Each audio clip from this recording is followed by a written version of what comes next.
인간은 연약해질 때 우리는 내 자신의 고통을 이해해주고 아파해주는 그 누군가가 나와 함께 있기를 간절히 원하게 되는 것입니다. 비록 그로부터 실질적인 도움을 받을 수 없다고 할지라도 나의 고통을 이해해주고 나의 아픔과 고통을 진실로 가슴 아파하는 사람이 있다고 하면 그것 자체로도 우리는 깊은 위로를 받는 것입니다. 바울사도는 고린도후서 1장 4절에서 이런 유형의 사람에 대해서 이렇게 말씀하십니다. 우리의 모든 환난 중에서 우리를 위로하사 우리로 하여금 하나님께 받는 위로로서 모든 환난 중에 있는 자들을 능히 위로하게 하시는 이시로다. 세번역 성경에 보니까 이 구절을 이렇게 번역했습니다. 하나님은 모든 환난 중에서 우리를 위로해 주십니다. 그래서 우리도 하나님께로부터 받은 위로를 통하여 모든 환난 가운데 있는 사람들을 위로할 수 있게 하십니다. 바울사도는 진정으로 고통 중에 있는 사람들을 위로할 수 있는 첫 번째 요건은 먼저 고난과 환난을 당해본 사람이라고 그렇게 기술하고 있습니다. 목사님들의 간증을 들어보면 많은 목사님들이 실패와 좌절 끝에 목회에 들어오는 경우가 대단히 많습니다. 저는 젊은 시절에 이런 목사님들의 얘기를 들으면서 조금 불만을 가졌던 적이 있습니다. 왜 하나님께서는 실패자와 좌절한 자를 목회자로 부르시는가? 가능하면 물질적인 면이나 지적인 면에서 모든 면에서 성공한 분들을 주님의 종으로 부르는 것이 주님의 일을 더욱 효과적으로 하는 것이 아닐까. 그러나 시간이 지나면서 세상적인 성공은 세상적인 실패보다도 주님의 일에 도움이 되지 못한다는 사실을 다시 한번 깨달았습니다. 목회자가 인생을 살면서 고난과 아픔을 겪어보지 못했다고 하면 그 목회자는 결코 타인의 고난과 아픔을 이해할 수 없을 것입니다. 사실 우리 인간은 근원적으로 실패자요, 타락한 자요, 절망한 자들이기에 만일 목회자들이 이런 실패의 모습들을 이해하지 못한다고 하면 정말 그런 목회자들은 주님의 마음을 이해할 수 없는 그런 사람이 되고 말 줄로 믿습니다. 히브리서 기자는 히브리서 4장 15절 16절에서 예수님을 우리들에게 이렇게 말했습니다. 우리에게 있는 대제사장은 우리의 약함을 채울하지 아니한 자가 아니요 모든 일에 우리와 한결같이 시험을 받은 자로되 죄는 없으시니라. 그러므로 우리가 긍휼하심을 받고 때를 따라 돕는 은혜를 얻기 위하여 은혜의 보좌 앞에 담대히 나아갈 것이니라.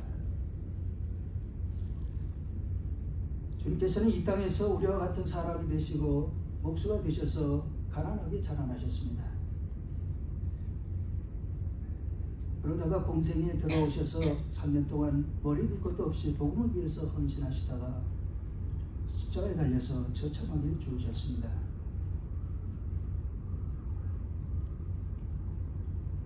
주님은 인간의 모든 영역에서 맛볼 수 있는 아픔을 그 누구보다도 참담하게 채우라고 맛보신 분이시기에 주님은 능히 이 땅의 사람들의 아픔과 고난과 절망을 능히 이해해 주실 수 있다는 말씀입니다. 바울사도는 결론적으로 주님처럼 인간의 아픔을 아는 자만이 단순히 머리로 이해하는 것이 아니라 인간의 불완전성에서 기인하는 모든 아픔을 경험하고 체육한 자만이 진정으로 타인을 위로할 수 있는 위로자의 모습을 가진다고 그렇게 말씀하고 있습니다.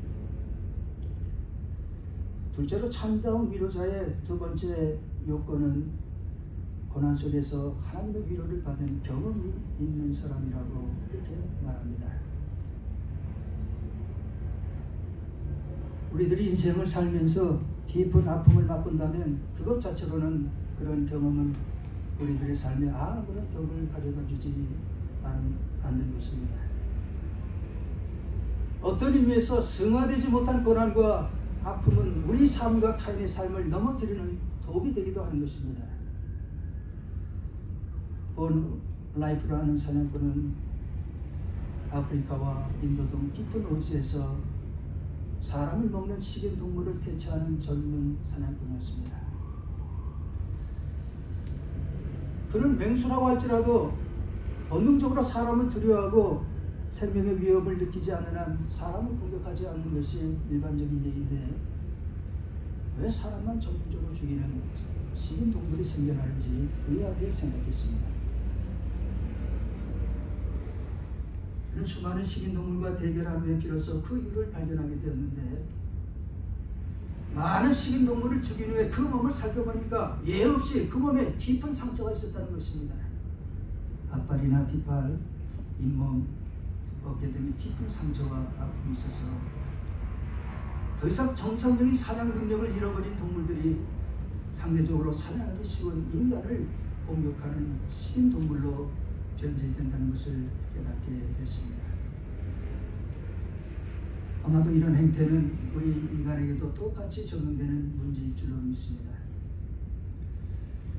만일 우리들이 살아가는 동안에 깊은 아픔과 고난을 겪게 되고 그런데 그 상처가 치료되지 않고 우리들의 마음과 몸 그 어딘가에 그대로 남아있게 된다고 하면 우리 인간도 뭔가 남다르고 비정상적인 그런 행동 양식을 가지게 된다는 말씀입니다. 오늘날 범죄를 저지르는 사람들의 그 동기를 살펴보면 대부분이 과거에 받은 아픔과 충격이 그 마음과 몸에 그대로 남아있어서 그것이 범죄한 동기가 되는 것을 볼 수 있습니다. 월남전에 군인으로 참전했던 사람들 중에 많은 사람들이 그 전쟁에서 받은 충격을 이기지 못해서 미군들도 본국에 들어와서 정상적인 삶을 살지 못하고 때로는 폭력적인 그런 행동 양식을 가짐으로써 사회에 많은 문제를 주었던 것을 우리는 기억합니다. 제가 미국에 있는 동안에도 2번이나 맥도날드의 이런 그 상처받은 베트남 참전 용사들이 총을 들고 와서 한 사람을 해쳤던 것이 기억이 납니다. 이렇게 우리가 사는 동안에 경험했던 아픔과 상처가 치료되지 못할 때 그 상처 때문에 하나님께서 원하시지 않는 변질된 행동 양식을 드러내는 경우가 너무도 많은 것입니다. 그런데 우리들이 고난 속에서 주님과 인격적인 만남을 경험하게 될 때 그래서 그 깊은 주님의 사랑과 위로 속에서 우리의 상처들이 하나둘 치료되어지고 위로되어질 때 비로소 우리들은 온전한 회복을 경험하게 되고 비로소 하나님의 그 귀한 은혜 속에서 온전한 사람이 되어 주님의 빛이 될 수 있다는 말씀입니다.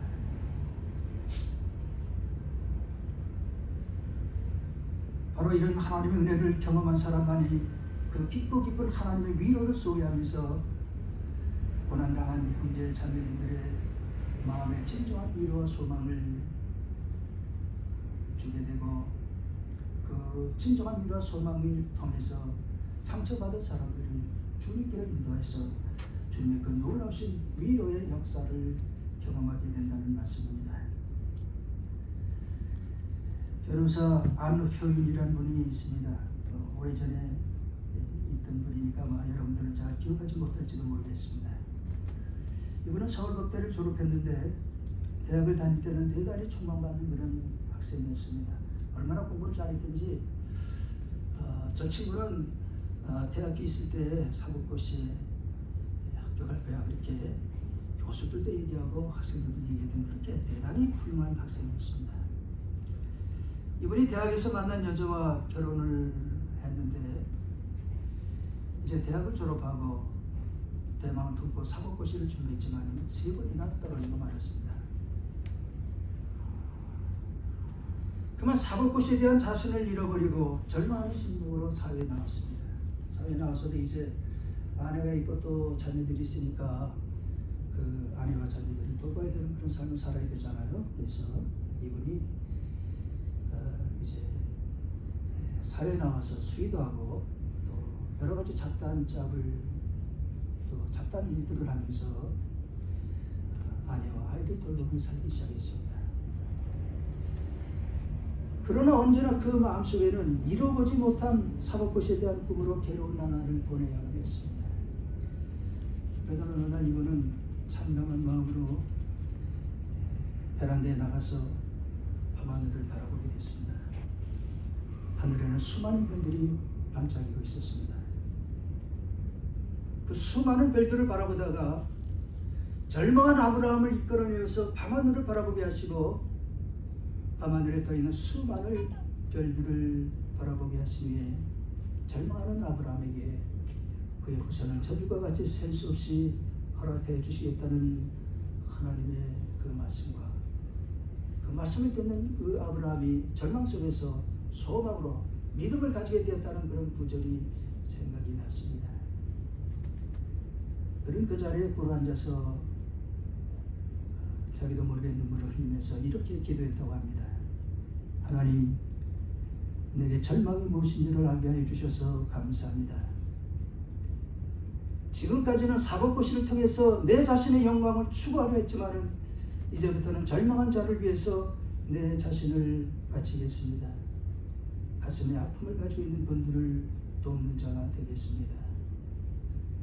주님, 내가 주를 위해서 진정으로 살아가는 하나님의 사람이 되게 해주십시오. 그는 그날 밤에 살아계신 하나님과의 깊은 인격적인 만남을 경험하게 됐습니다.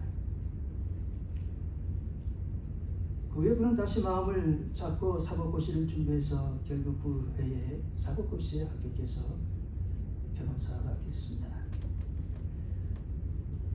그는 그의 꿈을 이루어주신 우리 하나님께 감사하면서 절망한 사람들, 또 가난한 사람들, 또 뭔지 알지 못해서 어리석게 당하는 그런 사람들을 무료로 돌봐주는 참담 하나님의 위로자가 되었습니다.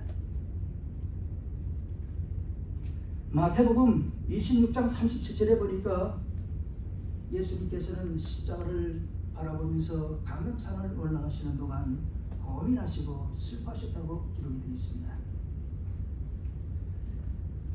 이제 몇 시간 후면 체포되셔서 치료할 십자가의 그 견딜 수 없는 고통이 주님을 괴롭게 했고 인간의 죄를 대신 지시고 하나님 아버지와 단절되어야 한다는 사실이 우리 주님의 마음을 괴롭혔습니다. 그런데 바로 그 혼란의 순간에 주님은 무엇을 원하셨습니까? 여러분들이 잘 아는 대로 주님은 제자들이 그의 곁에 있기를 원하셨습니다. 주님은 그들과 함께 있으면서 그들의 위로를 원하셨습니다. 사랑하는 제자들이 십자가를 앞에 두고 어찌할 수 없는 주님의 그 흔들리는 마음을 위로해주는 참다운 위로자가 되기를 원했습니다. 그러나 여러분들이 잘 아시는 대로 제자들은 주님을 위로하지 못했습니다. 주님의 고통을 알지 못해서 여러분 그 곁에서 우리 주님의 피와 땀을 흘리면서 기도하고 기도할 때 그 옆에서 쿨쿨 잠만 잤습니다. 여러분은 어떻습니까? 상처받은 사람들이 여러분을 찾아올 때 그들을 진정으로 위로할 수 있는 긍휼과 참다운 위로자의 모습을 여러분은 가지고 있습니다. 네. 여러분이 고난 속에서 넘어졌을 때 여러분을 위로해 주시고 소망의 삶으로 이끌어 주셨던 우리 하나님의 은혜를 간증하면서 고통 속에 있는 사람들을 주님 앞으로 인도하는 참 위로자의 모습을 가지고 있습니다. 오늘 본문을 보면서 결론적으로 우리는 다 이미 예수를 믿은 지 오래되지 않았어요. 우리 오늘 주님께서 우리에게 요구하시는 것처럼 상처 입은 자들을 돕는 참 위로자가 되시기를 예수님 이름으로 축원합니다. 기도하겠습니다. 돌아가신 주님, 오랫동안 주님을 믿어왔지만은 아직도 상처 입은 자들을 도우시는 그런 모습을 우리는 잘 가지고 있지 못합니다. 주님, 저희들을 도우시고 저희들의 모습이 어떤 것인지를 조명해 주셔서 진실로 성령 안에서